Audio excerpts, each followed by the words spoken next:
Hello, everyone. Hello, Ara. Hello, Anne. Thank you, Greetings. Anne. We haven't seen you for a few sessions. It's lovely to have you back. And Anne has news hot off the press. Fantastic news to tell us and the whole world that's going to watch this webinar. Please, Anne. Well, I was very honorably invited to speak at the Chan School of Public Health at Harvard yesterday. And when I went in, this has never happened in my life. I walk in and there are all these giant posters of me everywhere. There was one right by the security guard. And he said, "Oh, you can't come in. You don't have a pass." I said, "That poster is me." So it was wild. They're very kind, and they're amazing. There was supposed to be lunch, but they had to cancel the lunch that was supposed to come with it because of Harvard's now suddenly worried about funding. There's some possibility They're that sitting Trump, on billions. They're sitting on billions. Yeah, the most famous university in the world is worried about funding. That's crazy. No, no, there is, because of the Trump administration, they're thinking of pulling their nonprofit status and they could tax their endowment. It's okay. it's it's a pretty crazy time. Your talk, please, your talk, Well, Anne. so anyway, we don't want to go on that. But what was fascinating, so I gave my traditional talk showing eye tracking, facial expression analysis.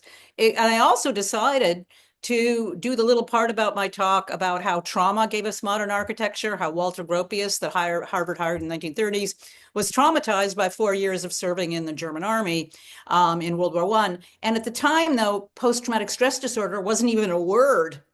They had the word shell shock, but they didn't realize that your body and brain have actually changed.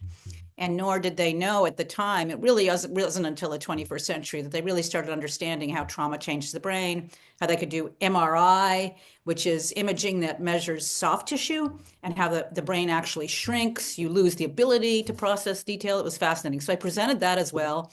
I also presented some quotes from like a Harvard Medical School doctor who said to me, "Every image you show to the Gropius house, it's PTSD." And most people just don't know that. And then I also showed images of an autistic person looking at things versus a neurotypical. And we now know that Le Corbusier, another famous architect whose structure for architecture is still taught in many schools in the United States, they now know he was on the autism spectrum. So I showed them images of eye tracking for autism and stuff. It was kind of interesting. But what was most interesting about it, not that many people were there, but some people were online, it turned out. And then I got this email and it says, "Hi, Anne, thank you. I just wanted to send you a small note after watching your talk at the Chan School over Zoom. I'm an architect and did my graduate studies at the GSD. I'm amazed that throughout my 9 years in school, I've never been exposed to some of the concepts you talked about.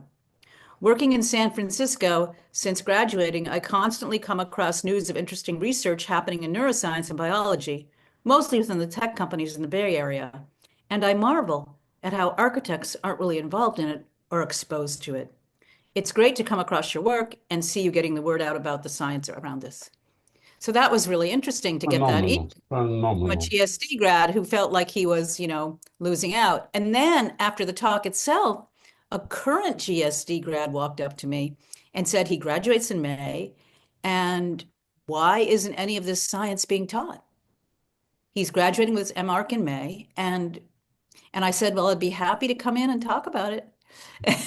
And he sees that the students are losing out. So, I mean, that was kind of really interesting.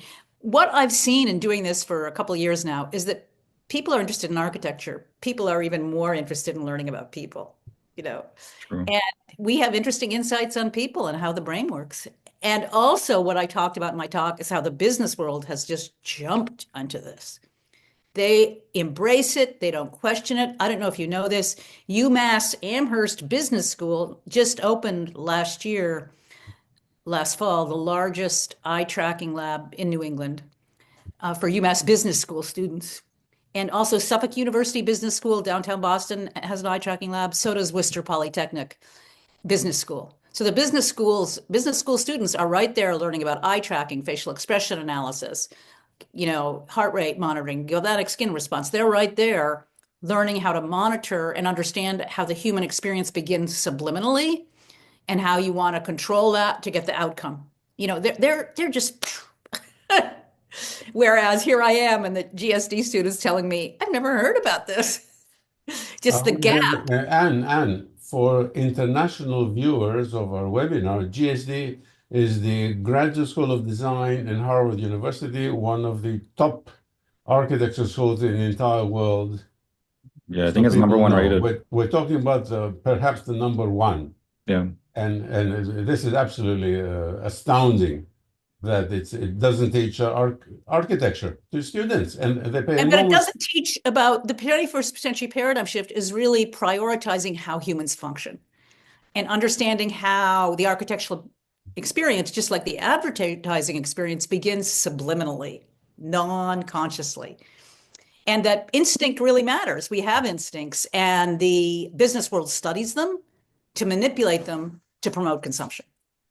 Whereas the architecture world doesn't even know they're there. So, like in Boston, they designed a hospital where people can't find the front door. Oh yeah, I remember you talking about someone had a heart attack or an asthma attack and died because they couldn't find the And they entrance to the died because they hospital. couldn't find the door. I mean, like, what are you doing, guys? Oh, and then even worse than that, there was a case with the what was that building? It was a hotel where the whole thing collapsed because it was a big structure and everything was hanging off the roof instead of being supported from the ground. It was a Hyatt Regency hotel. They did this crazy structure. Did you guys hear about that? I think it was like 30 years ago, 40 years. That's a tectonic failure because architects think they're gods and they can override tectonics. Gravity, yeah. Okay, but look, this is what happens. So, some idiot architect who could have won a Pritzker Prize draw something on a computer, and then they go to Over Arab and company and say, build this. And the structural engineers figure a way to make it stand up, but the architects totally ignore the tectonics. I mean, this is crazy. And in this particular case, the engineer had made a detail where there were cables from the roof and they were kind of, I think they were straight. And the contractor said if I could stagger it, it'll be cheaper. Or it was the other way around. I can't remember. And then the engineer said, sure. Like he was really busy or something, and then that's when the failure happened, and it was occupied fully in the building. It was really we're discussing a different matter, but yeah, what is common here is the neglect of reality. Anne is talking about the reality of how humans experience architecture, and Harvard GSD ignores this, and they turn out graduates who have no idea about this. And it's there's no architecture school that doesn't ignore it, right? Like every but look, it's not a secret. Anne's book is in its second edition with a major publisher. I've been looking at this one. Out. Yeah, I have books out for. No, you have that one. I can send you Cognitive Architecture second edition. Okay, cool. I've been looking at this one, and so you use terms like it's a biological and evolutionary perspective, and those terms are used in architecture schools, but it's like different. Like you hear biological architecture, and it's like you make a weird building that looks like somebody's vein or something. Like it's like that's what we think of biological, and then you script to write code. Like when I didn't mean to interrupt you. No, that was my point. Yeah, but what I said in my talk is I showed them this picture. Can you see it? Yes. Oh yeah, the puppy. Yeah, but I showed them that if you don't do a building that has faith-like features or or has the symmetries we're biologically wired to see. We need to see what's going to happen. Like this is Frank Gehry's Bilbao. Before the building opened, they had a sculptor design a puppy permanent installation. And that's exactly because it needs identity. And recently I heard about a group at MIT who went to visit this museum. Where do you think they posed for their picture? Yeah, in front of the puppy. That's crazy. Right. And then this is a building where all the tourists go to at Harvard. This is the Harvard Lampoon building, and on the side of the street, it's at Harvard Square in downtown Cambridge. And on the side of the street, you'll see tour buses from Asia there. All the people come out to take a selfie or take a photo with the Harvard Lampoon building. It looks like a face. And this building, I just saw. My husband ran the half marathon in New York City last month, and I just saw this building, and I had to take a picture. It's a children's hospital. They realized it was just too glum. So in 2018, they hired a sculptor to do a 2.5-story sculpture called Spot, and Toyota gave them the car without an engine. And that's it. And it's funny, you see it and it makes you happy and you laugh. Yeah. Building an identity, just like this gives the building an identity. So when you design modern architecture, you're going to need a piece to give it identity, because people can't look at it. It's so interesting. So this Okay. has identity. Yes. And before you leave, I want to ask you something related to your experience at the Harvard GSD. These students are intelligent because they got into Harvard. How can they remain ignorant for 5 or 9 years? Because all the information that we are providing is available on the internet. How can the students, I'm blaming the students now, how can they remain totally ignorant of what is happening? I think it's a paradigm shift, though. I was recently learning more about how doctors, for most of the 19th century, never washed their hands. They would go from an autopsy to a birthing, Delivery. not wash their hands. Yeah. It wasn't until 1870s with germ theory, understanding with a microscope that you actually have to wash your hands and sanitize your equipment, that they started to do that. Who knew? I mean, doctors wouldn't wash their hands. Or when I was a kid, and when you were a kid, Nikos, cars never had seatbelts. Are you kidding me? That is I would true, stand but up look. behind my mom and hold her neck. Okay, but look, Anne, your explanation only makes partial sense because today we have an information glut, and all the theories we talk about and all the I would argue the experiments. information just isn't quite out there. It took them a while for doctors to wash their hands. And I would argue that it's not quite out there. And also, it's not, as far as I know, when I graduated UCLA with my MMarch, no biology or psychology course was required at all, and none for licensure. And I believe that's still the case. Of course, There's it's one still the mandatory case. year of physics, no other mandatory course in psychology or biology. And I so know that. when the Yeah. professors aren't educated either, so you have the uneducated educating the uneducated. I mean, Well, our comment on this, you're more recent. to rephrase that, the ignorant are educated the students to remain ignorant. Right. So, Ara, you are the most recent architecture graduate. What do you think of this? Yeah, there were things that were required. Like obviously studio courses every semester are required. And then there's physics and structures. And then there's the electives where it's like you have an elective. You could choose psychology or philosophy or literature. It's like you choose one of these. Like you don't have to take all of them. Like psychology I is not can't required. believe you said, because my course at the BAC, where I teach about using 3M visual attention software and I teach about evolution, it's called Building Biology in the Brain. It's offered as an elective. And I often get the question, why Why isn't isn't this that course required? mandatory? Yeah. Because the people running the course don't know the course content, running the school don't know the course content. And it's also, since as you said, it is a paradigm shift and it's a really hard one to make. Like I used to really love Tadao Ando's work before talking to you guys. And now I was looking at it yesterday and like it's not the same. Like I'm looking at it, this work that used to be wonderful to me, it just looks bland and strange and weird. And like I look at it and I'm like, it is anxiety inducing, but it's like I never saw it that way. It used to be so wonderful to me. But But the big paradigm shift too is from the 20th century is understanding we are not modern. yeah. Post World War II, 20th century is a rush to be modern. Everybody had to drive. We're going to make processed foods. We'll take the wheat germ out of bread, and then it lasts longer on the shelf. We'll design suburbs where you can't walk anywhere. It was this rush to be modern, and you have to understand that World War I and World War II were catastrophic, and the human brain does want to rush from fear. Don't forget something special about women in the 1920s. The modern woman smokes. Oh, yeah. Oh yeah. They used to say And cigarettes are the good for you. modern woman, my mother was the first woman in her family's history to get a driver's license. Her mother never drove. So the modern woman, Getting a driver's license is good, but smoking to show that you're a modern woman, it gives a lung cancer. But honey, doctors smoked. You'd had Yeah. advertisements with doctors smoking in them. Yeah, I saw like some of the first cigarette commercials. They would say like, "Oh, it's good for your throat. If you have any throat pain or anything, smoke a cigarette and you'll feel like." It was so weird, so crazy. Yeah. And No. humans, they just have this like desire to, I don't know, to change things, to shift things, and they want to No, but I go. think when you study post-traumatic stress disorder, it also fits that Yeah, when there's been a lot of trauma, and there was tremendous trauma in World War One, 20 years later, the results of World War One lead to World War Two, even more trauma. Um, and we won't talk about our time, but when there's tremendous trauma, one of the human's defenses is to forget the past. Gropius would say to his students at Harvard, forget the past, start from zero. But that's, and it was only after my parents' passing, I learned things about my family they never told me. It's again, your generation, Ara, is more interested in looking at feelings, looking at stories, not yeah, thank feeling God. bad, talking about that you're going to therapy. I mean, do you think my father would have ever done that? What?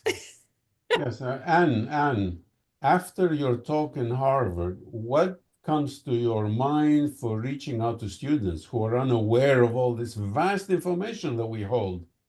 Well, what you start to see, what was so weird is some of the people there were people there from China, there were people there um, from that are at the Chan. It's so interesting. It's the Chan School of Public Health. They're really interested in, I wasn't at the GSD, it was the Chan School of Public Health. They're really interested in health and well-being and how to build for health and community and well-being. What was interesting is they didn't know the science either.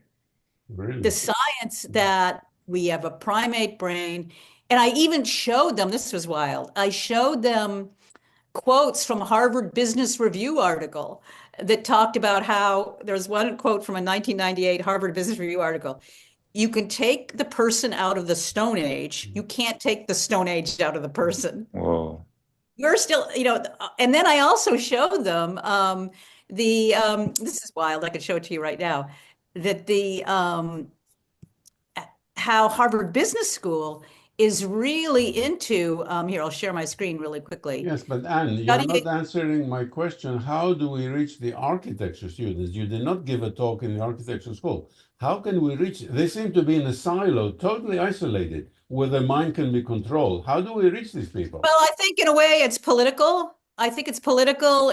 I think in a way, though, you could have the students rising up. I mean, because I think the younger students, like the student who came up to me, said, this is crazy. Why am I not being taught this? Why don't we have eye tracking? Why am I not being taught this? And I'm about to graduate. But Yes. none of And in all revolutions, first you have to reach the people to incite them to revolt. We cannot reach the students. So how do you incite them to revolt? Think well, about how crazy the change would be. The whole hierarchy of the architects we look up to in architecture school will shift. and Like, not only that, it's in a way, crazy. that's why I think it's threatening to them, because in a way, they have to acknowledge they've been teaching a false paradigm. They have to acknowledge for 100 years.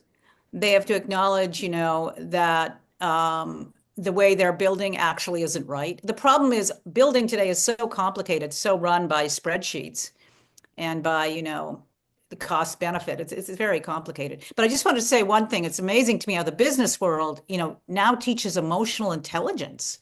And their publication. And we cannot see the titles. Can you zero in Yeah. on the titles? Okay. So yeah. Mindfulness, happiness, authentic leadership, influence and persuasion. Scroll up a little bit. Resilience, empathy. That's fantastic. So I read the empathy book. It's really well written, mostly written by women, as I recall, and really well written. And what they do is they talk about studies there where they've actually done studies with businesses and asking people about their bosses. And bosses who are more emotionally aware and empathetic end up leading better, more successful businesses. These are words, none of these words was ever used in my architectural education. None of this appears on the licensing exam, and now there are 28 books in this series. They're absolutely amazing. Yes. However, you're talking about the business school, not the architecture school. Yeah, right. It's the business school. And the way that they've just honed in on it is just, it is fascinating. But what I'm seeing is your generation, or I think this guy was probably in his late 20s who talked to me yesterday. They're interested in it. They want to know it. Yeah, and wait, let's get something clear. Ara is a practicing architect who has been out of architecture so for a few years. We are talking about now the an even younger generation who are still in architecture school, And Yeah, still been being out for like a decade miseducated. now. right? Yeah. Yeah, Still being misled. right. Um, so there was a book, it's like an ancient book, because these things, it's like they were around, but they were lost. There's a Tao Te Ching from ancient China by Lao Tzu, and he talked Yes, about we know the it's Tao an Te amazing Ching. book. Yeah. He talked about the worst leader is one who is hated, but you know that sometimes the person's instinct wants to be like that. A better leader is one who is loved and liked by the people, but the greatest leader is one who the people don't even notice is there, and then the people do it and they say, "Oh, we did it all by ourselves," and the leader takes like an invisible role. And it has so many profound truths, but Yeah. it's similar to what you were saying, like what boss would be ideal in a firm or something. And then it talks about like the water is the greatest thing because and it can overcome anything because it doesn't stay in the high places. Even if it starts off in the high places, it collects in the lower places, and water just lowers itself, and that's why it overcomes everything. Really, really, it was a really So, amazing text. yeah, listen, I have a story about the Tao Te Ching. I tried to read it when I was a student and I didn't understand anything. And then I was visiting Christopher Alexander and I found the Tao Te Ching in his library and started to read it.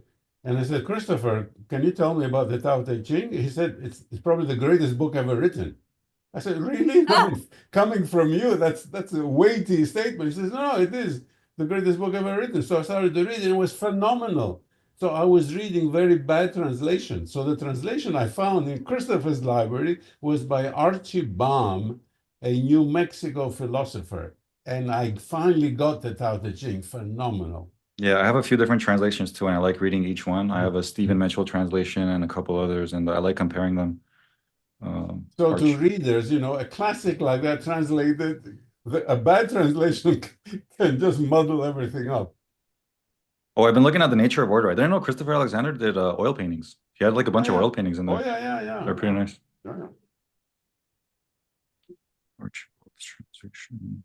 Uh, so what do you guys think about? Okay, so the Pompidou Center, I don't look at it the same anymore. And I think the concept is interesting. You expose all the systems, you color code them. Very interesting concept. But yeah, it does kind of fall short in a lot of ways. There's another Pompidou Center museum outside of Paris, also in France. It's called the Pompidou Met. It was designed by Shigeru Ban. And it's a really interesting structure. It has this basket weave of laminated timber that make up hexagons. Have you guys seen it? The Shigeru Ban May Pompidou have, Center? but I do not remember it. Here, maybe let me see. Pompidou. I mean, okay, so obviously when you zoom in, when you see it at human eye level, it doesn't have the full level of ornament that a classical or Renaissance or Baroque building would have, but it Yes, but Ara, it doesn't matter.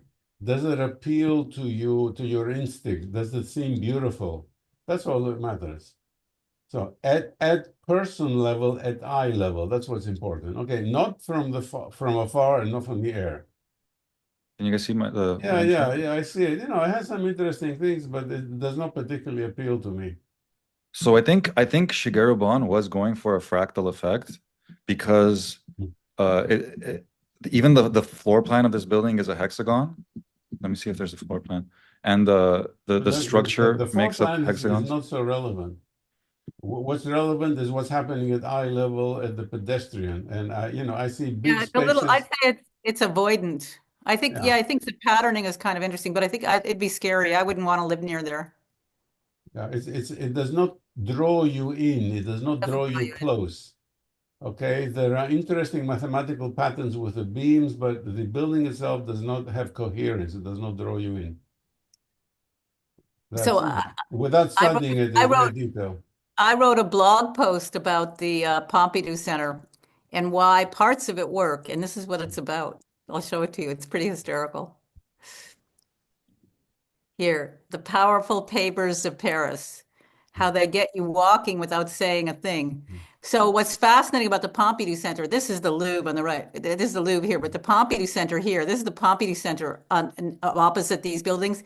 They've, what's so interesting about it, if it were all concrete or asphalt, people wouldn't go there. But they have these wonderful, this is the patterning of the cobblestones around it. Cobblestones, yes. And the cobblestones are just so appealing. That's a 2,000-year-old pattern for the cobblestones with the There sand it in is. between. And that's the patterning around the modern building. That's so, And so no cool how cars. those rectangles make up semicircles. It's Yeah, really there you good. go. Isn't that fascinating? Yeah. Isn't that fascinating? That's why it works. So you don't see anything like that in the US. You just see a modern building with asphalt. It wouldn't work. The asphalt would make people, you wouldn't want to walk near it. But it's the Right. patterning here. And these are all, it's very human scaled. The cobblestones are something you could pick up with your hand. So You know, the same cobblestones are used for pavements. In fact, the textured pavements and with color in Lisbon, in Portugal, and in Rio de Janeiro in Brazil, where you have right. some gray and some black stones to make some, interesting and simple designs. They're Right, just because the way we hold fantastic. our head is 10 to 15 degrees down. We're designed for survival on the savannah where a snake could bite us anytime. So we're designed always to be looking. And so the problem with a lot of what we design in the US, it's too blank. This is fascinating to me. This is the Louvre, and you enter the main way through the arches here. Look, I think 10 million people go here a year. They speak 50 languages. No signage. Don't need signage Whoa. because it's the patterning of the paving and the Yes, you are stones. right. You're absolutely right. But most people are forced to go through the stupid pyramid. And then you go into the pyramid. Then you have to go through the pyramid. Oh, then Pyramid's you on go the to the inside. pyramid. Okay, The okay. pyramid's terrible. The pyramid Yeah. design's terrible. It feels like you're entering a shopping mall. But this is fascinating to me. Where's the signs? You don't need them. People just know. You follow along the pavement, the paving stones, and the paving stones historic, hundreds of years old. It fits. Isn't that interesting? I find that fascinating. Yeah, I never noticed that, but it's so true. Yeah. You don't need any of the signs. Like you have in contemporary museums, you have signs everywhere to tell you where to go, but with the Louvre, Yes, Ara, you no. said something profound. You never notice that. Yeah. Beautiful and human architecture, you don't notice because it connects unconsciously to your body and you just feel good and it attracts you and you walk in the right direction unconsciously. It is the architect, the egotistical architect that hits you and you notice it because they want you to notice it. Right, right.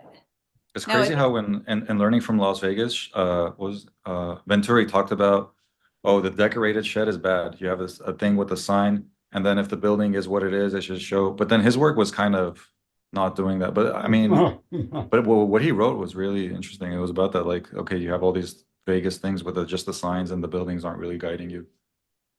The problem of our times, Ara, is that some of the most sadistic architects write very nicely. And if you just read the text, you say, oh, this person understands beauty and human scale and empathy. And then you see the building, and it's horrible, repulsive.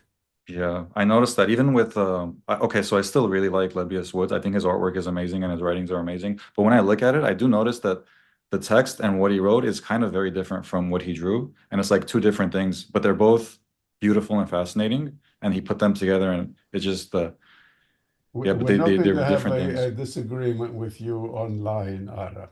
But don't you think his artwork is nice? Like just his skill. No comment, Ara. Somebody can make very interesting and fascinating artwork, but when you build a building, is the building at full scale going to work, or is it going to be repellent? Is it going to be oppressive? There's a big difference. You have the nice looking artwork, you make it into a facade. Is it attractive or is it repulsive? Anne is the expert. We have Anne here. Okay, we have techniques of measuring before you build a building. Is it Oh, going I to had a be? question for Anne. I noticed one time you mentioned that when there's, I'm sorry, Nikos, if I cut you off. Okay, so I noticed that you said, Anne, one time that you gave the preface to the eye tracking thing where like everyone does read the things slightly differently. I mean, there's like a convergence in some ways, but there's like variations. Yeah, everyone is slightly different, but not that different, or it wouldn't work.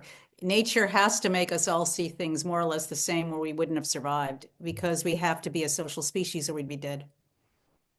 We're built to work in community. We're built to work in tribes. That's what we're built for. Well, then maybe the PTSD is the thing that like shifts it. So when that's when there's that, Yeah, the it becomes. PTSD. The PTSD is also a survival response. It shuts down the brain because there's too much trauma there in the brain for them to survive. They have to shut off. And PTSD, they don't regulate neurotypically, like a social species needs to for survival. So everything, all of our, when you start really thinking about it, all of our perceptual biases are all connected to survival. And it was really intense surviving on the Savannah. I think I told you the story. I mentioned the story, I think at my Harvard talk. I think I told you this, right? My cat brought a snake into the living room. Oh yeah. And I freaked out.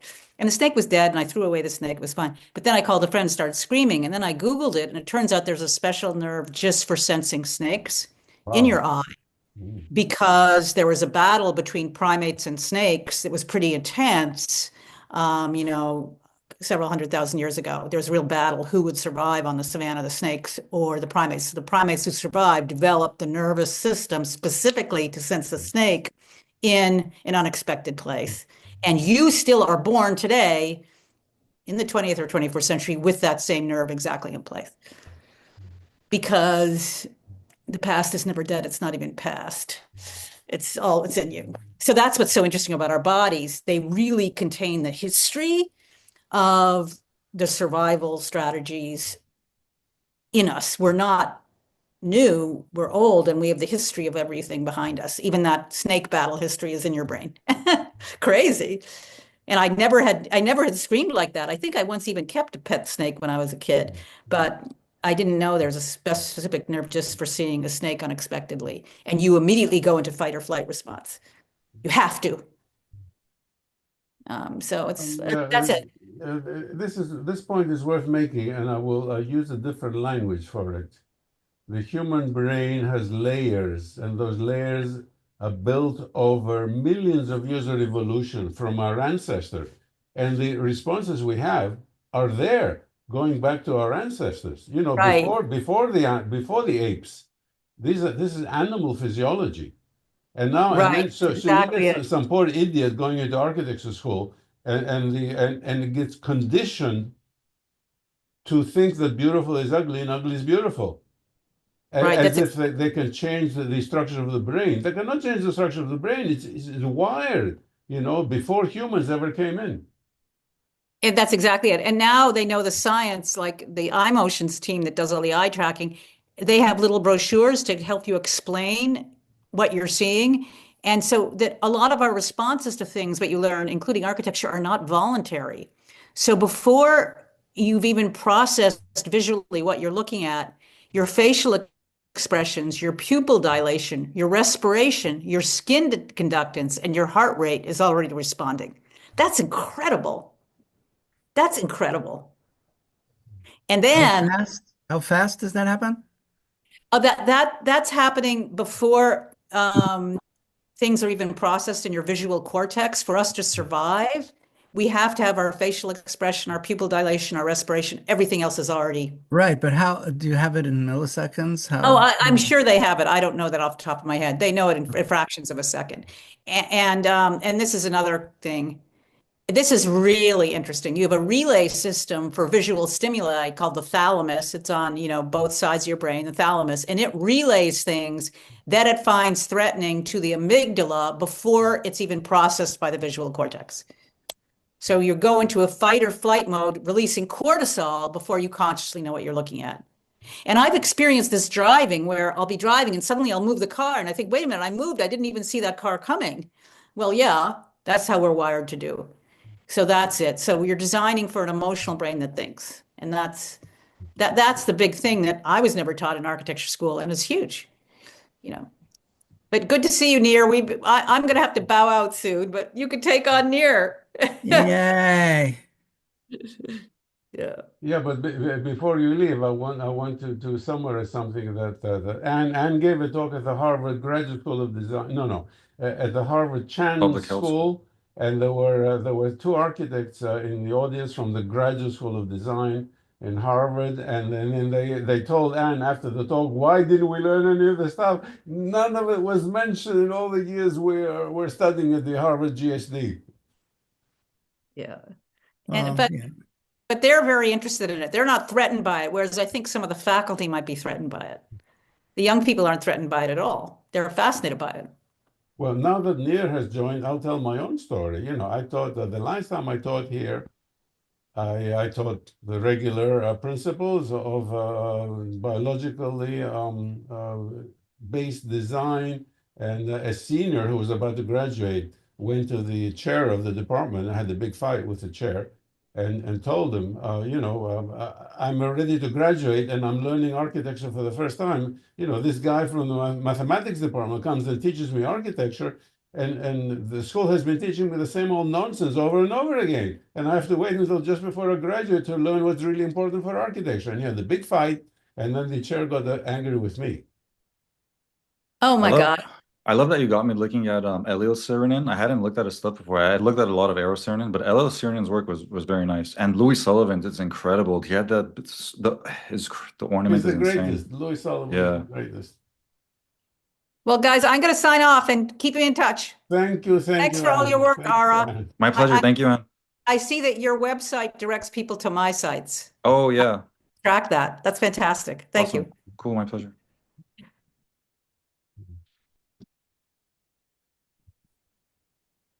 So Man. here we are with our friend Nir. How are you, Nir? I'm good. Challenged by all the stuff, Oh getting yeah. ready to leave. When do you head out? I head out next Wednesday. Isn't it in June? There's another one in June. No, this is the one I'm in going Oslo. and coming and going and Yeah, coming. the one in Oh yeah, the Oslo is Oslo in a one. week, right? A week and a half.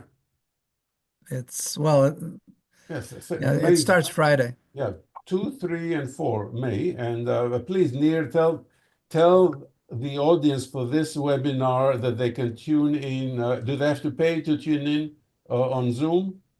There will be a live stream there will be a live stream during the event, but it starts at 3 in the morning Pacific time and ends Oh, at noon. So oh, that might be counterproductive. If you go to the CPI website and click on BUA tag 25, you will be directed, and we're going to make recordings of each day and post them so that people can look at them, and we'll leave them up for a week so people can take a look at at what's going on. Then we're going to take them down and post-produce them. yeah. What do you mean post-produce them? Uh, we pre we package them for YouTube. And they're going Chop to out be the put up pauses. eventually? Sorry? Are they going to be put up eventually for free on YouTube? They're going to be free on YouTube, and Nice. also we are thinking of having continuing education units from them, but that hasn't been finalized yet. Okay, well, look, Nir, I'm very excited because, as Anne was saying, students have no idea of all this information.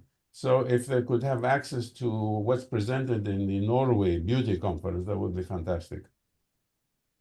Yeah, it's going to be the probably the leading conference. This year. We're going to have the annual annual Architectural Atrocity Oh Award, man.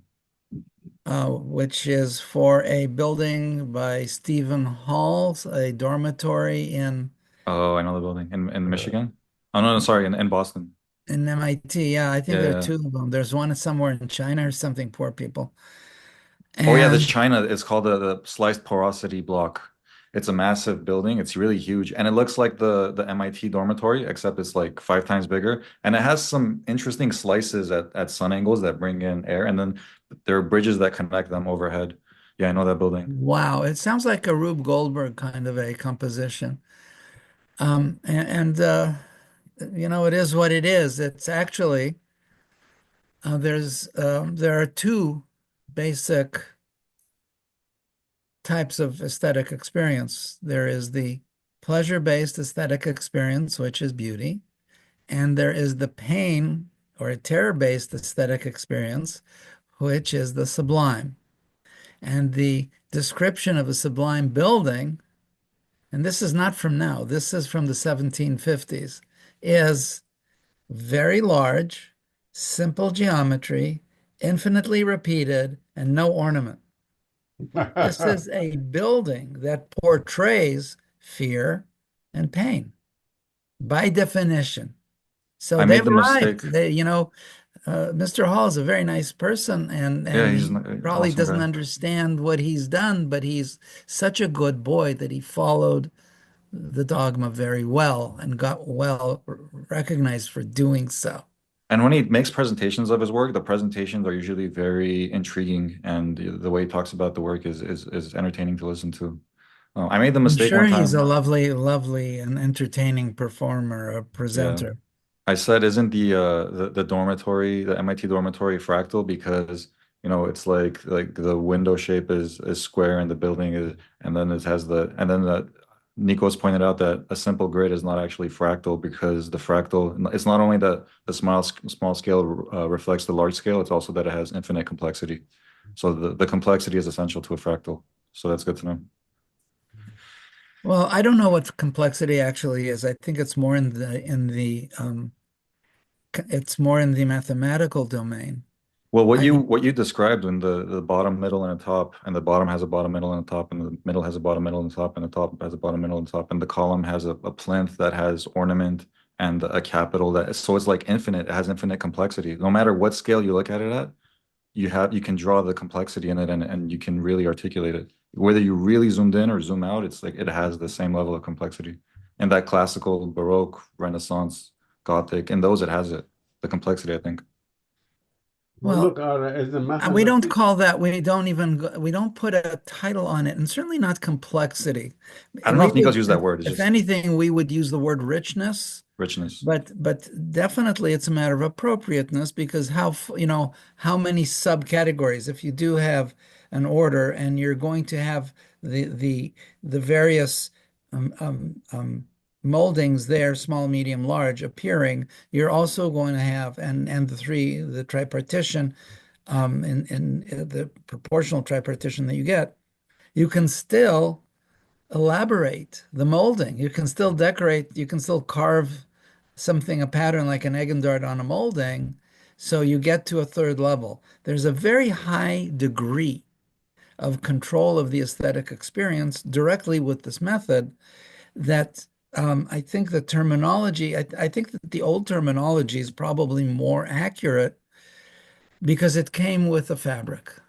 It's not somebody looking at something and trying to figure out what is this without knowing what it is, you know, which is so a lot of and you see today in general in science and in thinking, people invent terminology that is just unbelievable for the most normal things. And then they make for perfectly normal thing like um, they make acronyms that you need to remember wading through academic articles. You need a glossary of acronyms these days.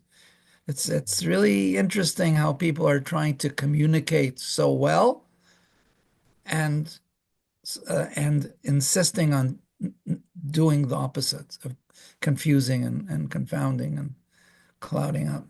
now our Veil. mutual friend, the great Leon Krier, got it in a nutshell. He said people who don't understand architecture and want to confuse everyone else just invent jargon in order to hide the fact that this is not good architecture. This is terrible architecture. So they invent jargon, and they bamboozle everyone who tries to read this, and they use this way of speaking gibberish in order to explain an ugly building and make it appear that it's a beautiful building. It's a fundamentally dishonest. And many of these people, these are respected academics who have chairs of architectural theory in our top universities, manage even to confuse themselves.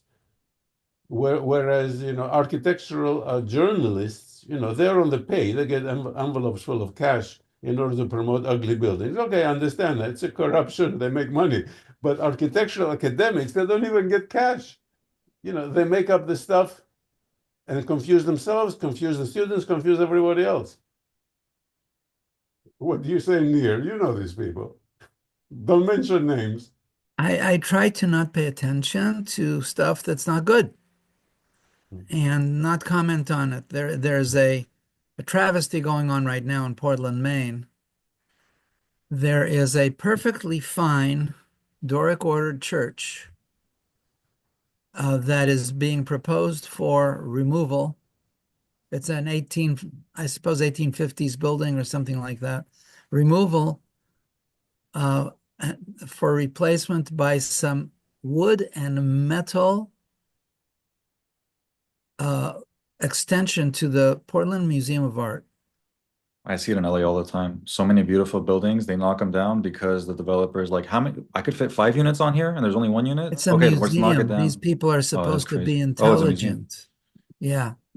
But they are hardcore modernists, and they are taking down a really pretty building and replacing it with something that I'm quoting people from last night at dinner, that looks like the ass of a gorilla, which I know who the players are, so I've actually avoided the whole topic.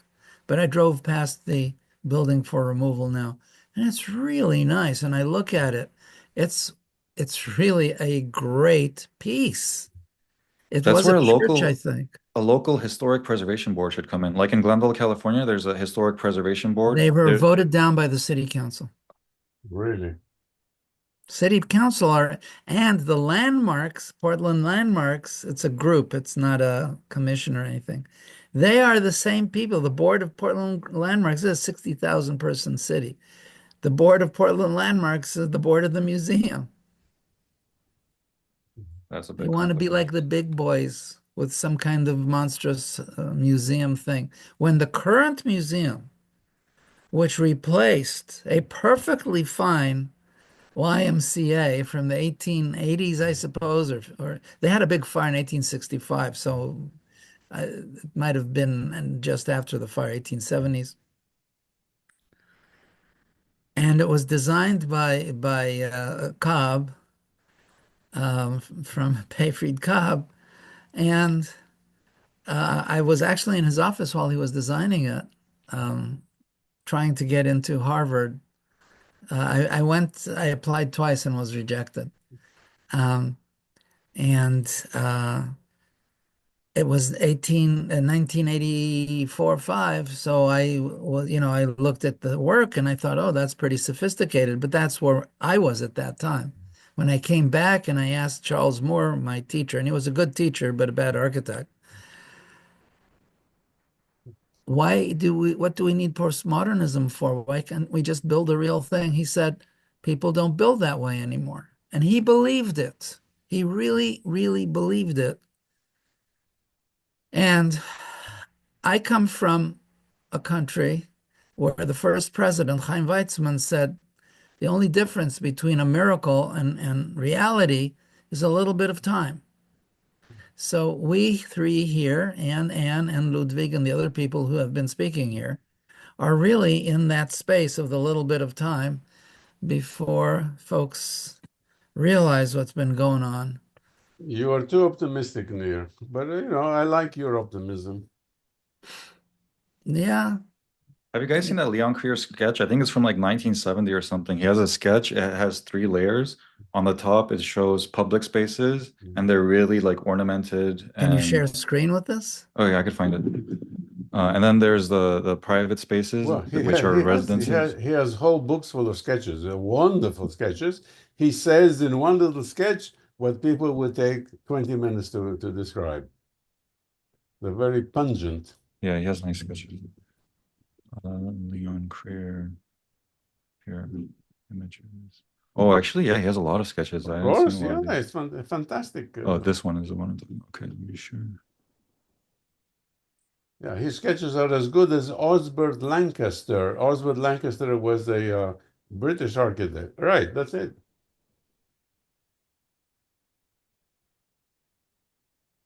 So, public realm. Yes. Economic realm, together they make the civic realm. Yeah.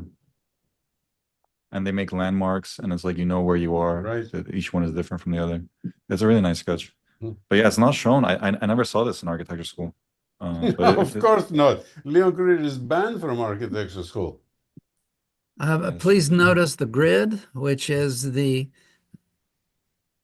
arguably it's really the best way to lay out a town. It suits everything, the neuroscience and the plum and the sewers, science and sewers. Yeah. That's why And Manhattan is so easy to navigate because of the grid. You're on, you're on and First every Street or single 50th. block, yeah, and every single block is different. Did Yeah. you know? Yes. Yeah, so how is that possible with something which is a supposedly boring grid?